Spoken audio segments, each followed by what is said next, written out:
Awal mulanya saya dengar tentang Elia itu ditunjukkan oleh seseorang kepada saya. Dia bilang, wah ini ada satu cewek yang lagi viral. Diwawancara oleh dokter siapa itu, Lee atau siapa itu ya.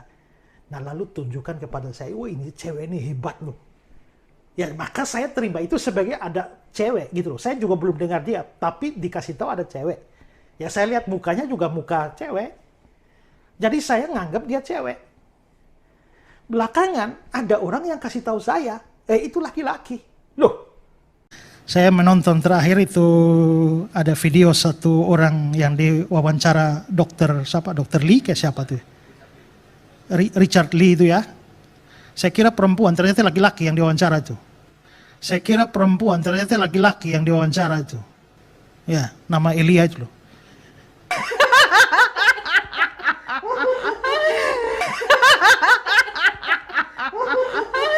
Apakah Isa Al-Masih itu Yesus? Bertentangan terjadi. Ada yang bilang, oh bukan. Ya, yang lagi viral anak muda nama Elia Miron, seorang anak muda apologet umur 19 tahun. Dia bilang bukan, kalau saya beda dengan dia. Kalau saya bilang iya, Yesus itu Isa Al-Masih. Assalamualaikum warahmatullahi wabarakatuh. Berjumpa lagi dengan Dr. Akal News ya, channel portal berita yang menyajikan informasi seputar dunia debat lintas agama secara tepat, cepat, akurat, dan terpercaya. Di kesempatan kali ini saya ingin mengumumkan ya, dan memberitakan bahwa Kohdonditan dengan ini secara resmi menantang Dr.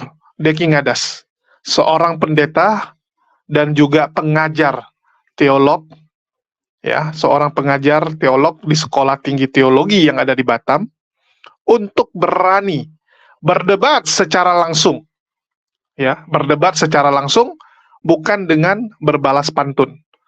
Jadi melalui konten ini saya mewakili Kodondi ya, karena memang sudah disampaikan juga kepada saya oleh Kodondi, tantang itu si Dr. Deki Ngadas, ya, yang sok-sok mengomentari, sok-sok merasa dirinya lebih pintar, sok-sok merasa dirinya pakar, untuk bisa berani membuktikan kemampuannya melalui debat secara langsung. Langsung bertatap muka, face to face, ya. Kita berdiskusi masalah tempat, akomodasi, uang saku, keamanan dijaga, ya, digaransi oleh panitia. Tim panitia YPMA, Yayasan Pembina Mualaf atau HIT. Tetapi, mohon maaf, yang tidak dijamin adalah harga diri ya. Yang tidak dijamin itu adalah harga diri dari pendebat tersebut. Mohon maaf kalau sampai Anda nanti dihujat, dimaki, dilecehkan oleh jemaat Anda sendiri, oleh pendukung Anda sendiri, ditinggalkan oleh mereka, yaitu resiko Anda. Ya, jadi resiko tanggung sendiri. Resiko mendapatkan malu ditanggung oleh pendebat masing-masing ya. Itu pesan yang disampaikan Kodondi kepada saya untuk saya sampaikan kepada khalayak ramai. Ya, tantangan buat Dr. Deki Ngadas. Semoga Deki Ngadas mendengar ini dan tolong di-share kepada Deki Ngadas, terutama Laskar Polikardus ya. Laskar Polikardus tolong di-share kepada Deki Ngadas. Kenapa Kodondi menantang ini? Karena kita cukup miris ya. Ada seorang pengajar teolog, doktor teologi, yang ternyata cuman berani kowar-kowar membuat konten yang isinya hanya melawan video-video tanpa berani berdebat. Baik berdebat secara online maupun offline. Nggak berani dua-duanya. Kenapa saya bilang gitu? Saya masih ingat sekali. 2,5 tahun yang lalu, sudah mau 3 tahun, saya diminta tolong oleh pendeta Samuel Siaan untuk menantang Deki Ngadas berdebat. Ya, saya diminta tolong, saya hubungi Deki Ngadas untuk menantang Deki Ngadas berdebat. Deki Ngadas bilang, Samuel tidak terkenal, ngapain saya meladeni orang yang baru kemarin sore. Kurang lebih begitulah bahasanya ya. Dianggap bahwa Samuel ini harus membuktikan dirinya siapa dulu. Maka dibuatlah konten pengajaran dari Samuel Siaan tentang oneness. Itulah pertama sekalinya oneness itu muncul di medsos ini ya. Waktu itu saya yang beritakan dengan si Samuel Siaan karena diminta oleh Deki Ngadas. Diminta oleh Deki Ngadas dan syaratnya itu video itu harus ditonton puluhan ribu orang. Ya, puluhan ribu orang. Dan terbukti video tersebut ditonton oleh 50-an ribu orang. Ya, bahkan kita buat berseri-seri, ada yang 50-an ribu, ada yang 20 ribuan yang nonton. Semua di atas 10 ribu. Setelah itu ya kita tagih ke Deki Ngadas. Gimana nih, udah buat nih kontennya. Sudah banyak yang nonton. Mana janjinya? Deki Ngadas buat lagi syarat baru. Syaratnya harus berdebat dengan pendebat Trinitas dulu. Ya, berdebat dengan pengajar Trinitas atau pendebat Trinitas. Oke, kita iakan. Ya, kita lakukan. Kita lawan Wak Donat saat itu ya. Karena Wak Donat saat itu kan lumayan lah. Ya, lumayan punya pendukung. Dan dianggap pantas lah mewakili Trinitas saat itu. Ya, kalau sekarang udah nggak pantas ya, kan beda. Zaman udah beda ya. Dulu masih dianggap senior dia. Kalau sekarang mungkin dianggap cuman kelas-kelas bawah ya. 3 tahun yang lalu masih mending. Jadi diterimalah tantangan tersebut dan Samuel debat dengan Wak Donat itu sampai 2 kali atau 3 kali. Ya, kurang lebih seperti itu. Beberapa kali berdebat. Selesai itu kita tagih lagi kepada Deki Ngadas. Terus Deki Ngadas bilang apa? Ternyata kamu Julius, dibilang. Ya, kamu ini gini-gini. Wah, saya yang dimaki. Setelah saya dimaki, saya diblok. Nah, inilah ciri-ciri orang pengecut ya. Nantangin, ya, tapi begitu kita penuhi syaratnya, ya, syaratnya kita penuhi malah kita yang diblok, dihina-hina. Nah, inilah Deki Ngadas. Mentalitasnya seperti itu. Jadi ini saya ingin memperkenalkan Deki Ngadas ya, yang saya ketahui. Nah, karakternya seperti itu. Bahkan meladeni Goldian aja dia udah babak belur. Ya, ngamuk-ngamuk, marah-marah. Teman-teman bisa lihat ini channelnya, Verbum Veritatis ya. Di sini teman-teman bisa lihat, dia membuat konten berjilid-jilid. Nah, nih. Menanggapi Kodonditan.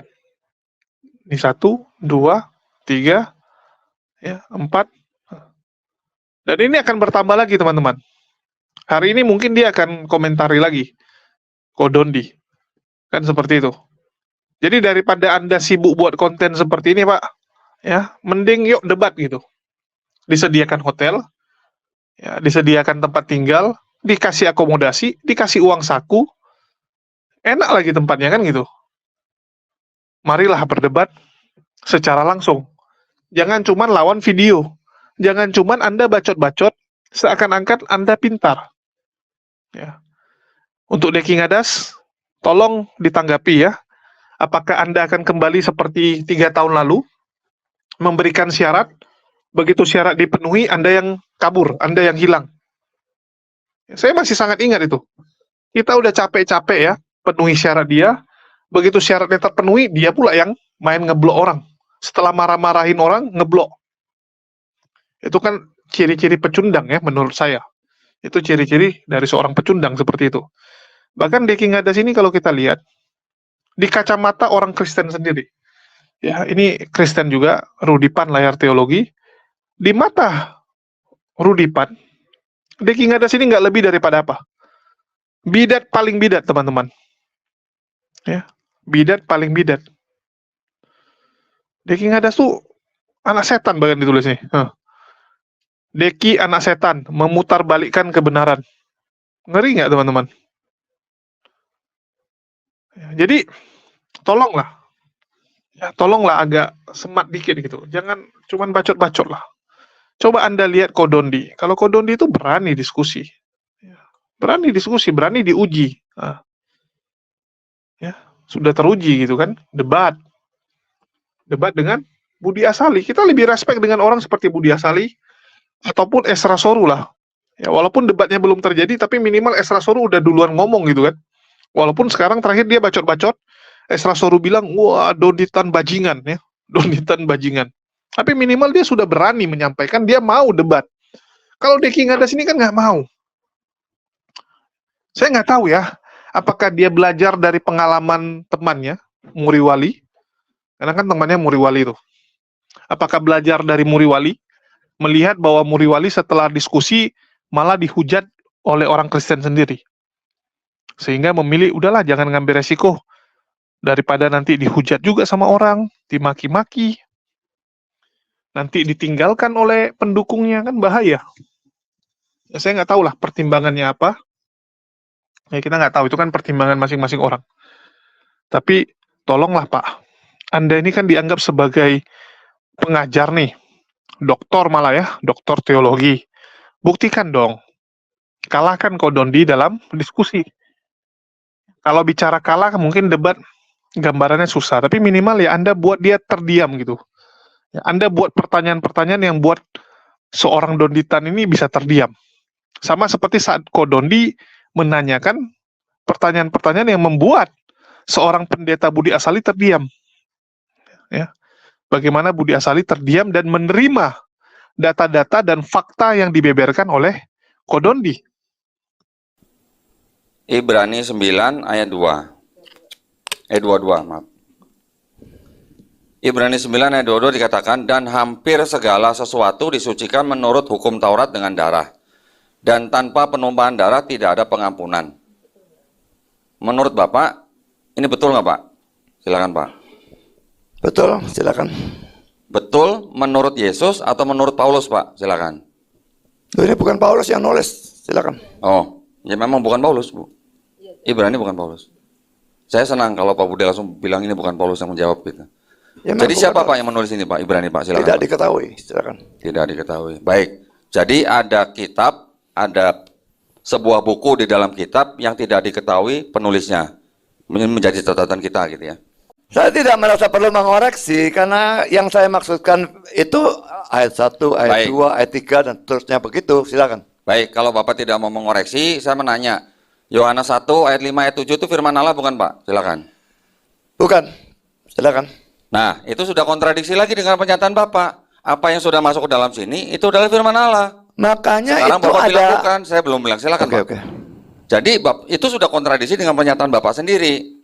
Oke, perikop Bapak mau bilang bukan, silakan, nggak apa-apa. Giliran 1 Yohanes 5 ayat 7, Bapak berani bilang bukan, saya hargain Pak, itu bukan firman Allah. Ya. Berarti itu sudah kontradiksi dengan pernyataan Bapak sebelumnya, bahwa apa yang sudah masuk ke dalam Bible ini, itu adalah firman Allah atau diilhami oleh Allah. Silakan Pak. Sekarang yang dimaksudkan dengan Alkitab itu yang mana? Ya, kita tidak punya Alkitab aslinya karena itu sudah hilang dan manuskrip memang sudah mengandung kesalahan dan itu membangkitkan. Tapi firman dan kemanusiaan itu dalam kami, manusia dan Allah, ini kan satu pribadi. Benar nggak? Firman dan Firman dan manusia, Yohanes 1 ayat 14. itu yang Ini kan dibangkitkan satu oleh pribadi. Bapak. Firman dan yang satu dengan Bapa ini Tuhan. membangkitkan kemanusiaannya. Yang membangkitkan firman atau Bapak? Sang Tritunggal dong. Oh, Kan Tritunggal. firman tidak bisa mati. Betul nggak? Berarti yang mati apanya? Yang mati kemanusiaannya, makanya disebutkan dia yang mati dalam kemanusiaan. Kan sepenuhnya manusia, sepenuhnya Tuhan. Betul, Berarti pada saat dia jadi manusia, dia juga saat itu juga sama dengan Tuhan kan? betul. Tuhan dibangkitkan Keilahiannya, gitu. maksudnya. keilahiannya Ini yang cuma membangkitkan klarifikasi doang. kemanusiaannya, Dok. Oke, kalau istilah saya gunakan karena saya ortodoks ya. Saya ortodoks Yunani. Ya kita harap ya dia sanggup melakukan hal seperti itu juga. Saat debat, Anda berikan pertanyaan yang membuat Donditan mati langkah. Ya kena ska. Nggak bisa menjawab, nggak bisa ke kiri, nggak bisa ke kanan lagi, cuman bisa jatuh ke jurang belakang.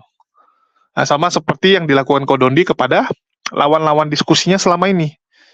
Kan penonton bisa lihat, terdiam. Ya, kemarin juga Edwin nggak bisa membantah ya, hanya bisa dibantu oleh Dr. Richard. Dr. Richard suruh stop. Kalau nggak suruh stop, habis dia itu. Kan begitu. Jadi, tolonglah tunjukkan bahwa Anda memang seorang doktor teologi, bukan gelar yang entah dari mana gitu. Karena orang-orang Kristen ini kan berharap sama Anda, Pak. Polikarpus ini juga mungkin akan mendukung Anda kalau Anda berani. Ya. Laskar Polikarpus kan menyerang Anda sekarang. Menyerang orang-orang yang mengkritisi Elia. karena mereka lebih condong ke Elia. Tapi mana tahu dengan Anda berhasil membungkam Donditan, Laskar Polikarpus ini menjadi pengikut Anda. Pindah haluan mereka, ya, menjadi mengikuti Anda. Kan lumayan, Pak. Jumlah Laskar Polikarpus itu banyak. Dan mereka tuh orang yang siap tempur. Kamu suruh dia ke jurang, pergi mereka ke jurang. Kamu suruh dia ngerusuh dia. Itu Laskar Polikarpus. Banyak gunanya. Ya, banyak sekali gunanya. Mending Anda fokus membesarkan itu juga. Nah, jadi Laskar Polikarpus ini cuma menunggu orang yang berani menghadapi Muslim, Pak. Kalau Anda cuma buat video seperti ini, ya nggak akan didukung. Ya, kasihan nih Pak Deki Ngadas. Cuman bisa ngomel-ngomel ya. Saya kalau dengar dia ngomel, ketawa saya. Orang-orang yang terlibat di dalam dunia apologetika ini, seperti pendeta MBM, seperti pendeta Isra Solo, itu bukan baru kemarin sore. Mereka itu belajarnya itu sudah sangat panjang. Kamu tuh entah belajarnya di mana kita nggak tahu. Jadi komentar itu tolong direm dulu, ngerti dulu. Berusaha untuk pahami perspektif orang, sudut pandang orang, baru berkomentar. Nanti saya akan kasih lihat kepada saudara. Ini bukan sesuatu yang sengaja dikemukakan hanya untuk supaya kita punya poin ya. Nah, terkait dengan pertanyaan ini, apakah Isa dan Yesus sama? Nah, sampai sejauh ini, tadi baru tonton pendeta MBM ya, saya tonton, memang terlambat saya tonton, tapi kemudian saya tonton lagi dari awal sampai dengan akhir, termasuk saya juga sudah tonton materi dari pendeta Isra Solo terkait dengan isu ini. Kalau untuk Elia Myron itu saya belum tonton ya, jadi saya tidak akan berkomentar tentang dia, tapi saya cantumkan namanya karena memang polemik ini dipicu oleh komentar-komentarnya dia ya. Saya belum ada waktu untuk menonton apa yang dikatakan oleh Elia Myron. Sudah lihat komentar dari orang ini di Facebook tentang pendeta Isra Solo. Ini orang yang betul-betul tidak belajar apa-apa, tidak ngerti apa-apa, tapi berkomentar itu dengan mulut yang sangat tajam ya, sangat kurang ajar sekali komentarnya ini ya. Perhatikan. Jadi kalau saudara ikuti presentasi dari pendeta Isra Solo sebelum kita bahas tentang komentar goblok yang tadi itu. Pendeta Isra Solo mengatakan bahwa Yesus dan Isa itu sama. Tapi sama dalam hal apa? Itu yang tadi saya bilang. Pendeta Isra Solo tidak mengatakan bahwa Yesus dan Isa sama. Berarti Quran mengatakan hal yang benar tentang Yesus. Tadi Kalian bisa lihat ya, dia ngomel-ngomel tuh kayak emak-emak jadi. Kayak emak-emak doang gitu. Mentalitasnya cuma mentalitas seperti itu. Gitu kan. Marahin orang aja gitu. Tapi datanya nggak ada. Cuman pakai iman. Ya. Hanya menyampaikan ayat, dan itu semua iman kalian yang nggak akan diterima juga oleh orang yang berbeda iman dengan kalian gitu. Nggak perlu kamu sampaikan. Kita tuh kalau diskusi tuh buka wawasan orang. Coba Anda lihat, kalau saya bertanya atau ngobrol dengan orang Kristen, saya tanya, kenapa Anda menyembah Yesus? Apa alasannya? Karena Yesus yang ngasih segalanya. Loh, jadi orang yang di luar Kristen, apa nggak dikasih juga? Nggak dikasih hidup, nggak dikasih kekayaan, nggak dikasih kesuksesan. Kecuali orang Kristen doang yang sukses. Nah, bingung dia kan? Iya juga gitu. Jadi apa sebenarnya spesifiknya gitu? Apa pembuktiannya? Kita ngajak orang untuk berpikir, jangan mematikan akal orang. Ya, saya lebih suka tuh kalau diskusi kita mencoba mengembangkan dan mencoba supaya lawan diskusi kita tuh bisa menggunakan akalnya, menggunakan nalarnya, yang mungkin selama ini sudah, kalau menurut teman-teman tuh sudah tertutup dengan lemak babi gitu. Ya, karena lemak babi jadi tertutup dan nggak bisa berpikir mereka. Ini yang coba kita buka, ini yang coba kita rangsang untuk bisa kembali sadar gitu. Jadi memang bedanya di situ ya kita sama mereka. Dan ya mungkin itu aja yang bisa saya sampaikan ya. Semoga Deki Ngadas nonton, dan tolong Pak dijawab nih. Kodondi sudah tidak sabar ingin berdebat dengan Anda. Ya. Kodondi sekarang lagi umroh, jadi saya disuruh menyampaikan pesan ini. Ya, tolong Deki Ngadas tunjukkan kejantanan Anda. Kalau Anda jantan, tunjukkan kejantanan Anda. Ya, dengan cara berani berdiskusi. Syaratnya apa? Silakan Anda sampaikan. Tapi tolong jangan yang aneh-aneh. Jangan Anda bilang pula kan, Donditan harus berhasil ya naik ke langit, atau Donditan harus pergi ke bulan dulu. Baru saya mau debat. Ini kan konyol gitu. Konyol sekali gitu. Oke, mungkin itu aja yang bisa saya sampaikan. Makasih buat teman-teman semua. Di akhir kata saya ucapkan wassalamualaikum warahmatullahi wabarakatuh. Sampai jumpa di lain kesempatan.